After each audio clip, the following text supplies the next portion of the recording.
आज आप लोगों ने भी पढ़ा होगा, बड़ा खुलासा हुआ और दिल्ली पुलिस ने अपनी चार्जशीट में 6 खिलाड़ियों और 9 अन्य लोगों की गवाही और साक्ष्यों के आधार पर चार्जशीट में भाजपा सांसद और कुश्ती संघ के अध्यक्ष बृजभूषण सिंह पर यौन उत्पीड़न का, स्टॉकिंग मतलब पीछा करने का, इंटिमिडेशन मतलब धमकाने और डराने का गंभीर आरोप तो लगाया ही है, साथ ही मुकदमा चलाने और दंडित करने की आवश्यक कार्रवाई कराने का कोर्ट से आह्वान किया है। आपकी जानकारी के लिए यहां पर बताना जरूरी है कि बृजभूषण सिंह भाजपा सांसद पर धारा 506 आपराधिक धमकी, 354 महिला की लज्जा और शीलता को भंग करना, 354A यौन उत्पीड़न, 354D पीछा करना जैसी धाराएं लगाई गई हैं।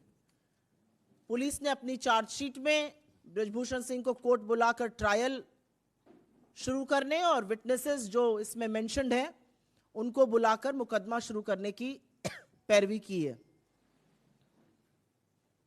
इस चार्जशीट के अनुसार 108 लोगों से बात की पुलिस ने, जिसमें से 15 लोग, जिसमें रेसलर्स हैं, रेफरी हैं, कोचेस हैं, ने गवाही दी और उसमें यौन उत्पीड़न, डराने धमकाने जैसे संगीन आरोप लगाए।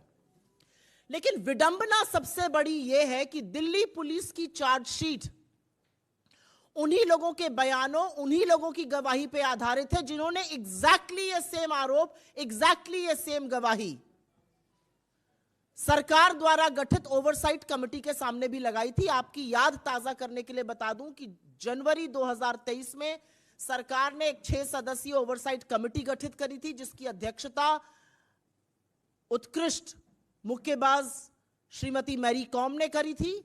उन्होंने फरवरी के दौरान इन खिलाड़ियों की और अन्य लोगों की बात सुनी, जिस बातचीत के दौरान ये गंभीर आरोप लगाए गए। लेकिन अप्रैल 2023 में जब इस ओवरसाइट कमेटी ने स्पोर्ट्स मंत्रालय में अपनी रिपोर्ट प्रस्तुत करी, रिपोर्ट पेश करी, सबमिट करी, तो उसमें उन्होंने बृजभूषण सिंह के खिलाफ उठे आरोपों पर मानो आंख मूंद ली, एक आपत्ति नहीं जताई और पुलिस कार्रवाई तक की कोई मांग नहीं की।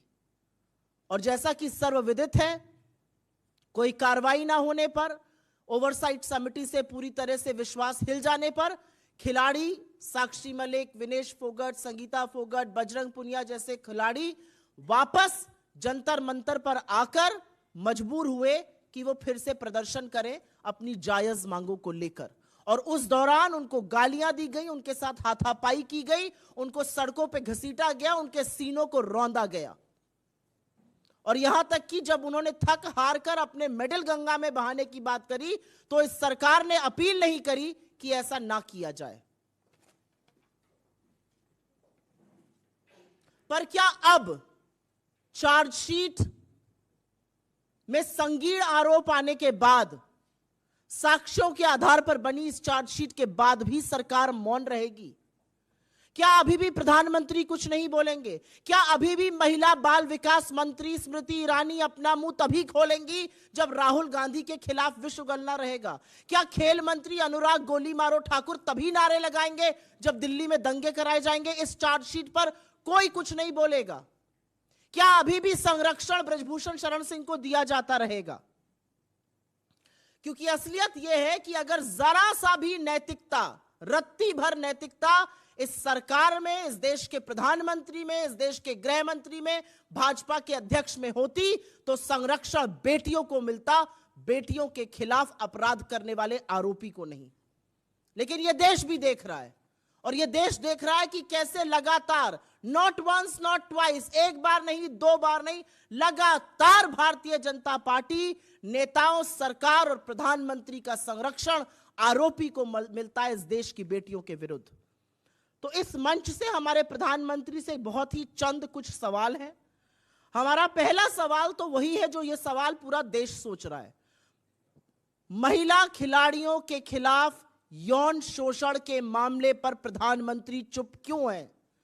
उन बेटियों के मामले पर जिनको उन्होंने अपने घर की बेटी कहा, उन खिलाड़ियों के मामले पर जिनके साथ उन्होंने फोटो खिंचवाने में मिनट भर भी देरी नहीं करी, प्रधानमंत्री इस पर मौन क्यों है?